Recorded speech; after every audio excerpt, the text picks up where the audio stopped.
as I take the basin with the water, look at this boy.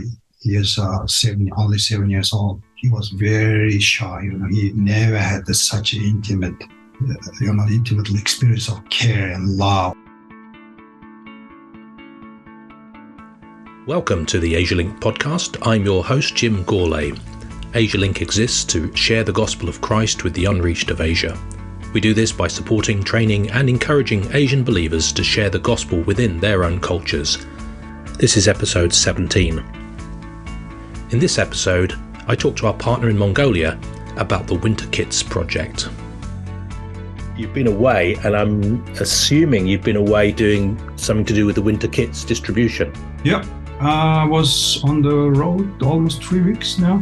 Again, hitting the road on this Saturday, but it's a short trip, only 2 days trip.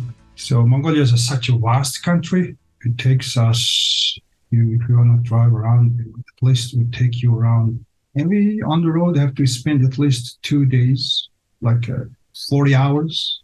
So we are visiting certain, project sites where our local churches are actually reaching out to the community and doing actual distribution of winter kits. So we are participating there, we are helping them, and also we are involving, especially visiting families. That's pray for them. Just to take opportunity to share the gospel, get to know the people, and get to know what they're feeling, what their life is like. So it's such a great opportunity, actually, our project open up. You start off much early in the year, around April, to begin the process. There's a long process involved in this. You don't just sort of start out at this time of year and just go out with a bunch of clothing. It's more organized than that, isn't it? Actually, the project cycle is a year round. Before April, everything starts before April, actually. We start connecting to our local churches, those partnering local churches. Already we established partnership with them, or there are new churches, new rural churches that we are looking to talking to them. So it's kind of building a working relationship with them before April, so they would really understand what we are trying to achieve through Winter Kits. So there are a number of churches who are not strong with their vision. So we help them to have a vision through Winter Kits. You can actually reach community, serve their felt needs, and you can establish connections with your families in your community, neighborhood, and then you can build relationship later on through follow-up meetings, things like that. So we first, before April, we start talking to the churches in the regional level, regional church gathering. Or some of them, when they visit into our city, we catch up with them. So in April, what we do is all those churches agree to partner with us. So they go out to their neighborhood and find out the kids who are in need, physical need. A number of churches, they already established vision, but their lack of resources. So we help these churches who have already established the vision and passion to serve the community. Another way is we empowering the local church, dreaming and believing for greater things through Winter Kits. So God would work through them and bless the community. So at that stage, then you're getting churches to go out to assess the needs, to get the right sizes and so on for the individual children who need the Winter Kits. It's all for children. Yeah. Tell us about why this is such an opportunity, a need and an opportunity. We have such extreme temperature difference in summer and winter. So especially winter temperature really falls down up to minus 38 Celsius, which is really hard thing for the kids to go to the school early in the morning in such a extreme harsh temperature. So we notice lots of kids who are falling sick, and also it's the distance from school and the home is quite way too much. It takes almost 30 minutes up to 1 hour to walk 2 kilometers up to 5 kilometers at their schools. If you are lucky, The parents, they have a motorbike, or parents, they will have a horse. They carry the kids on a horseback. But there are lots of families don't have any transportation to bring the children. If the children doesn't live with their parents, there are lots of children living with their grandparents or on their own, some of them, or single mothers. Some parents are alcoholic dependent. So we really want to bless these children so they'll carry on to receiving their education, not dropping out of the school. From April, they start talking to the social workers. The residential section, one social worker looks after around 1,500 families, something like that. And also talk to the church member, because church members know their neighborhood very well. They start searching those kids in needs. Some of them, they don't have to search because they already know some kids are really in a bad situation.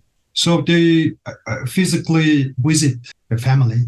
They knock the door, get to know whom they are living with, maybe grandparent or single mother or whoever they're living with. They talk to them, ask the permission, because we want to get your child to receive a warm jacket and a boot.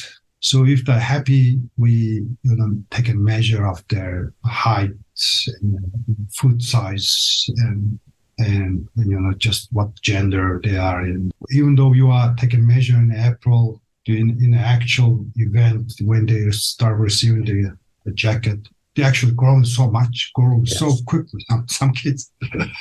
So we have to calculate extra size, especially for boys, and also ask the parents to send the children to 4 times the meeting. It's like a discipleship course that we developed. So they have to bring the children into this discipleship course. It's going to happen in 4 weeks' time, and also bring them back to their home. So in the final day, if they can come and participate the major event, we often invite the parents coming to the church together. So we also set up different activities for the parents and children as well. So make it more entertaining and fun, so everybody is joyful. And then we start handing out jacket and boots. This is the actual event. After this actual distribution event, we really relies on the local church. This is the really local church's passion, commitment to follow them up, and so to make sure they are being part of the local church community fellowship. So that's how we work together. We teach them methodologies. We provide this discipleship course material manual printed out for every child, and also the way how they're gonna measure the child, and there are some logistics involved, of course. How we gonna wrap? How we gonna hand it over? How we gonna talk to the parents to ask the permission? Things like that. So we provide basic methodologies, ways to work throughout all these processes. Perhaps you could tell us a little of one or two stories of how you've seen this work out with people's lives being changed. Just from my recent last trip, I've been down to South Gobi. It's just a barren area. There was a local church helping 30 children. So from very beginning, this elder of the local church, who was passionate about reaching these children in need, she was, strictly focused on reaching these children, non-believing children. It doesn't include any children from their own church members, because often church members also wanted to get their children dressed. Sometimes we help them, but she was very persistent on reaching out these non-believing children. So she knows her neighborhood very well, and she found out all these 30 children. Basically, many of them are living with abusive, alcoholic dependent parent, single parent, either with the mom or dad. And I privileged to get to know the boy who is 7 years old. And what this lady, church elder, did on our final distribution day was And she did all kinds of, entertaining games. And after game, she shared a little bit about the love of God because God loved us. So he died, he served for us. And he asked all the church elders and our Genesis staff and team, they all coming together to wash each individual child's feet. As I take the basin with the water, look at this boy. He is only 7 years old. He was very shy. He never had such intimate experience of care and love. Obviously, he was just covering his eye and also, sighing. And he was ashamed, almost like, I don't want to make him ashamed, but want to serve him. I asked his permission, and he was happy. And then there was a little fit like my son, and I washed him and I prayed for him, and he all that he didn't happy, He was smiling, he had a big smile on his face, and I didn't know he was there with his brother. His brother was much older, is around 12 years old boy. So I'll get to know them closely, and after the whole thing finished, I talked to them privately, and they were very, very excited and happy. They want to come. They have been here in this church for weeks, for Saturdays. And what about if you're going to come in the next Sunday? Can we come again next Saturday? And, obviously they want to come again. They experience a kind of love. I think that the Lord touched their hearts. So later on, I've been told the background, what was situation background they had was their dad left them when the youngest boy was 1 year old. Oldest was 5, I guess. So, and 4 years ago, their mom started drinking badly and had been a heavy drinker 4 years now. And sometimes she's getting unstable now and become very abusive. So local authorities finding out their mother, and they separated the children from their mother. They put them into the shelter house. 2 boys living in the shelter house now. Local authorities didn't trust the mother, but the local church has a hope to work with the mom as well, and both children, both boys, because we believers, but we know that Jesus is only able to change anyone's life. So while the local believer, this lady was working with the mom, same time they're working with the boys, but of course they has to abide by the law, never get them to see each other. So it's very sensitive area that we are working with, especially these children come from this kind of background. It's very sensitive. That's why we doesn't want to sometimes share all these background stories, their family background. We doesn't want to shame parents too. So this is just my personal experience. Just had last Saturday, just last Saturday, I privileged to meet. Yeah, that's what God uses time and time again, isn't it? To see, wow, these people have something I've never experienced before, this love. I've never known this before, particularly for those who are neglected like that. How can we pray for yourselves? We are a democratic country. We are privileged to have a freedom religious freedom. But recent years, we are more and more noticing that there's our two giant neighbors. We sandwich with in our south, there's a dragon. In our north, there's a bear. A bear. Yeah. Never before in our history, they've been very, very quietly, sometimes loudly pushing their influence into us.